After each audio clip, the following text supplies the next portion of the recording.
headquarters. I remember the first meeting we had in Chicago when we were putting together the new government. And Paul Volcker headed up a group of 50 economists, left, right, and center. One of the first elements of discussion when we got together with them the first time, the president and myself, was whether or not we were going to have to declare, the president was going to have to declare a bank holiday on January 21st. The president acted remarkably well. And guess what? The banks have already paid back $200 billion with over $20 billion in interest, and they will pay back every single penny the taxpayers lent them.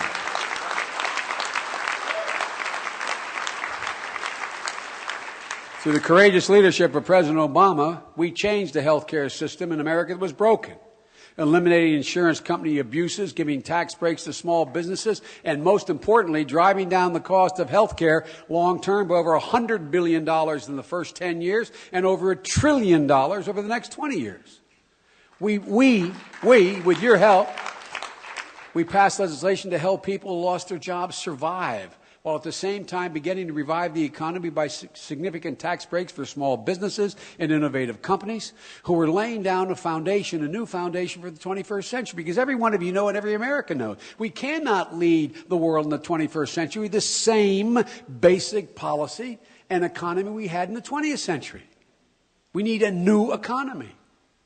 And a result of all of this, more than 3 million Americans are working today who would not have been working without this legislation. And one more thing. When the president announced this initiative, he referred to me as Sheriff Joe. And everybody was writing at the time, you would see great big stories about hundreds of millions of dollars in waste, fraud, and abuse. Well, folks, I'm proud to say that dog hadn't bitten yet. And there's way to go. It could happen. But it's working. We finally brought an end to the outrageous practices of Wall Street that drove us into this deep recession in the first place. We put in a new consumer protection agency that will be there to make sure that folks don't get ripped off the way they have in the past, with new versions of collateral debt swaps or whatever they'll be in the future. We ended a system where credit card companies could raise your rate 40%. Just because they could, because the fine print said they can raise your rate at any time for any reason, and they did. We ended a system where lenders could entice borrowers to mortgages they couldn't afford with no down payment, no documentation, a teaser rate that would skyrocket in a couple of years, forcing millions upon millions of Americans into foreclosure. Not anymore. We ended a system where a company could pay a woman less than it paid a man for the exact same work, and she had no recourse if she didn't find out about it until after her time ran out. No more. No more. And folks, one of the most unpopular things we did, we rescued an automobile industry that was not about to reorganize, but was going to liquidate, costing well over 300,000 jobs had it done. The year before we helped Chrysler and GM emerge from bankruptcy, the auto industry shed 431,000 jobs in that year. Since the reorganization, the industry has added 76,000 jobs.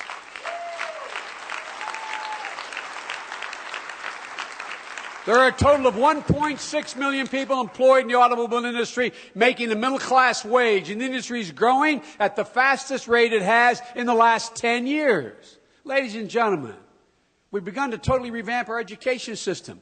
Instead of handing $60 billion in subsidies to big banks over the next decade to make loans, we made those loans direct, making the loans more affordable for 8 million additional families.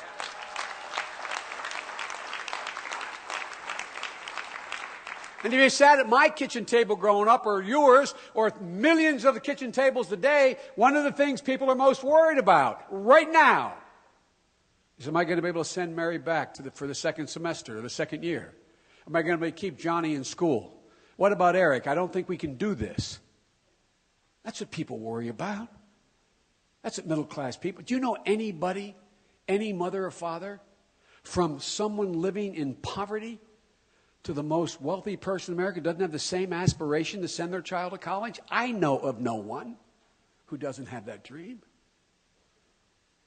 because of what we did and the Congress did.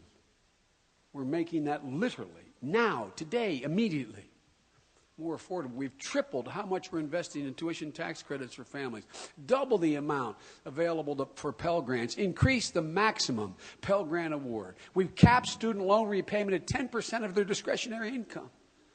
How many of you have a kid in school who did not graduate from college in debt? Raise your hand. Not a joke. How many of you in school have kids in school or had kids in school in the recent past who graduated in significant debt? Raise your hand. Good news for me was the market was high and I was able to sell my home in order to pay for student loans. Ladies and gentlemen, how are we going to go from being 12th in the world in graduating people from college to number one again without making college more affordable and accessible to everyone? Folks, it's not possible. Folks, we went from a business environment that was generating virtually no private investment in innovation or technology or growth to a business environment in the last 18 months invested over $200 billion in capital in new technologies and innovation, wind, solar, energy-efficient cars, lithium-ion batteries, broadband, LED lighting, the industries of the future, because we did what good Republicans used to do. As far back as Lincoln, we provided seed money to private industry. We know we're not going to restore the economy through the government. It's going to be through the free enterprise system. As far back as Lincoln, we have to remind people, this Republican Party, that he was a Republican. Lincoln, in the middle of the Civil War, voted for and pushed an act that the Congress passed, where it had no interest in what was going on in Idaho or Montana or the state of Washington, but for the Transcontinental Railroad, guaranteeing any railroad company that out and laid down miles of track, they'd get $16,000 in bonds. You would never built the Transcontinental Railroad for not that. The Eisenhower administration came up with a thing that eventually became a thing called DARPA. What did DARPA do? It came up with a thing called the Internet. 1.7 billion people use it. It generates trillions of dollars in economic growth. But it was the seed money of a federal investment of a mere $25 million that got the thing started. I love these Republicans who call themselves pro-business. No, I'm not joking. I'm not trying to be wise guy. I'm being deadly earnest. Look, none of this would have been possible without you and courageous congressional leaders who were willing to stand up, not for what they thought was popular, but for what they knew what was right. And you know what? What we did is working. And the American people are only now beginning to see it. In the last 6 months of the Bush administration, America lost 3 million jobs. In the first 7 months of our administration, before any of our economic policy could be put in place, we lost an additional 4 million jobs. In the first 6 months of this year, we've added 630,000 jobs. Not enough, but 630,000 jobs. More than the Bush created in the 8 years of the Bush administration. Look, as I said, at the end of the Bush administration, the GDP was shrinking at 7%. Today, we're going in an economy 4 consecutive quarters at an average of more than 3%. We need more.